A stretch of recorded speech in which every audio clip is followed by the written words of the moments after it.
Hello everyone, তোমরা সব কেমন আছো? আশা করি ভালো আছো। আর আমিও খুব ভালো আছি। তো নতুন একটা ভিডিও নিয়ে চলে আসলাম। তোমরা আগের ভিডিও দেখেছো, আমি তারকেশ্বর গেছিলাম। তারকেশ্বর থেকে বাড়ি আসার সেই একদিন পরে পিসি বলে পিসির বাড়িতে নাকি শিব পার্বতীর বিয়ে হবে, মানে নীলাবতীর বিয়ে হবে। তো ওখানে পিসিদের মন্দির থেকে ঠাকুরকে, তবে শিব ঠাকুরকে নিয়ে যাওয়া হচ্ছিলো পালকি করে।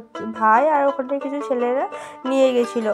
নিয়ে যাওয়ার পরে নিয়ে সোজা পিসির বাড়ি চলে গেছিলো। পিসিদের বাড়ি থেকে মন্দিরটা একদম একটুখানি, যেহেতু পিসির বাড়িটা ছিল কনে পক্ষতে, মানে পার্বতীর বাড়ি ওটা। পালকি করে শিব ঠাকুরকে আনার পরে সবাই মিলে বলছে এবার আমাদেরকে ভাড়া দিতে হবে, এত টাকা না অত টাকা না, এইরকম নিয়ে কিছু একটা ওরা বলছিল, আমরা তো ওরা শুনিনি।